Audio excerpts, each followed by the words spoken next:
ISROയുടെ work, അതുപോലെ തന്നെ നമ്മുടെ ട്രിവാൻഡ്രം എയർപോർട്ടിൻ്റെ വർക്ക്, ഇതൊക്കെ നമ്മുടെ കയ്യിലാണ് ഇരിക്കുന്നത്.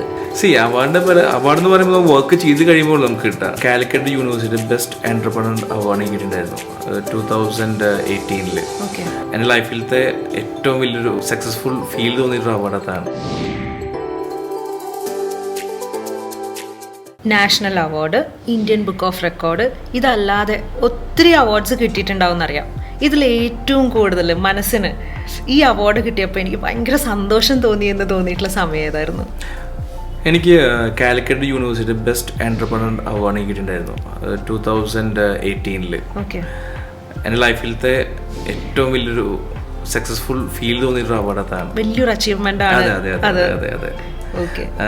അതൊന്ന് കാലിക്കറ്റ് യൂണിവേഴ്സിറ്റിയുടെ ഭാഗമായിട്ടുള്ള അവാർഡ് കൂടിയായിരുന്നു. എൻ്റെ കൂടെ ഒന്ന് ഷെയർ ചെയ്ത് കല്യാണിന്റെ വർദ്ധനി ചേച്ചിക്കായിരുന്നു. അപ്പൊ ശരിക്കും പറഞ്ഞാൽ നമ്മുടെ തൃശ്ശൂർക്കാർക്ക് അഭിമാനിക്കാം ആ സമയം. കാരണം എന്താ വെച്ച് കഴിഞ്ഞാൽ രണ്ടുപേരും തൃശ്ശൂർക്കാരാണ്. ഈ ഒരു അവാർഡൊക്കെ കിട്ടിയത് കൊണ്ടാണോ നമ്മുടെ ISROയുടെ വർക്ക്, അതുപോലെ തന്നെ നമ്മുടെ ട്രിവാൻഡ്രം എയർപോർട്ടിന്റെ വർക്ക്, ഇതൊക്കെ നമ്മുടെ കയ്യിലാണ് ഇരിക്കുന്നത്? സത്യം പറഞ്ഞാൽ ഈ അവാർഡിന്റെ ബലത്തിലാണോ അതോ എന്തായിരുന്നു അത്? അവാർഡ് എന്ന് പറയുമ്പോൾ വർക്ക് ചെയ്ത് കഴിയുമ്പോൾ നമുക്ക് കിട്ടാം. വർക്ക് കിട്ടണമെങ്കിൽ അവാർഡ് പലതും നമുക്ക് കിട്ടില്ല. ഞങ്ങൾ മെയിൻ USP എന്ന് പറയുന്നത് ഞങ്ങൾ ഇപ്പോഴും ഫോക്കസ് ചെയ്യുന്ന 3 കാര്യങ്ങളാണ്. ഒന്ന് ക്വാളിറ്റി, ടൈംലി കംപ്ലീഷൻ, നമ്മുടെ ഡിസൈൻ. ഈ 3 കാര്യം ഫോക്കസ് ചെയ്തിട്ടാണ് ഞങ്ങൾ എല്ലാം ചെയ്തുകൊണ്ടിരിക്കുന്നത്.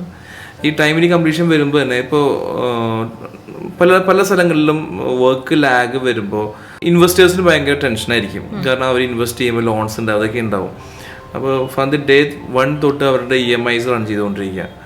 ഒരു 1 മന്തോ 2 മന്തോ 3 മന്തോ ബിഫോർ നമുക്ക് ചെയ്ത് കൊടുക്കാൻ പറ്റി കഴിഞ്ഞാൽ അവർ ഹാപ്പിയാണ്. അതെ, തീർച്ചയായിട്ടും. സോ അതാണ് ഞങ്ങളുടെ മെയിൻ USP. അതുകൊണ്ടാണ് നമുക്ക് ഇത്രയും വലിയ വലിയ വർക്ക്സുകൾ ഇങ്ങനെ വന്നുകൊണ്ടേയിരിക്കുന്നത്.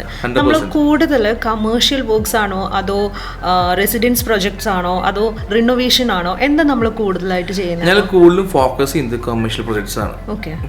ഡിസൈൻ ലോക്ക് ആയി കഴിഞ്ഞാൽ ഞങ്ങൾക്ക് സ്പീഡിൽ വർക്ക് ചെയ്യാൻ പറ്റുന്നത് ഏറ്റവും നല്ലത് കൊമേഴ്ഷ്യലാണ്. അത് ശരി. വൺസ് ഡിസൈൻ ലോക്ക് ചെയ്ത് കഴിഞ്ഞാൽ അധികം ചേഞ്ചസ് ഉണ്ടാവില്ല. അപ്പോൾ നമുക്ക് എത്രയും മാൻ പവർ കൂടുതലിട്ട് നമുക്ക് എത്രയും പെട്ടെന്ന് നമുക്ക് അവസാനിപ്പിക്കുന്ന ഫോക്കസിങ് മാത്രമേ പിന്നെ ഉണ്ടാവുള്ളൂ. പിന്നെ അത് മാത്രമല്ല, നമുക്ക് കുറച്ചുകൂടിയും എന്താ പറയുക, നമ്മൾ ചെയ്ത ബിൽഡിങ്സ് നമുക്ക് റോഡ് സൈഡിൽ കാണുമ്പോൾ ഉണ്ടാവുന്ന ഒരു ഫീൽ എന്ന് പറയുന്നത് കുറച്ചുകൂടി ഒരു വൗ ഫീൽ നമുക്ക് തോന്നും.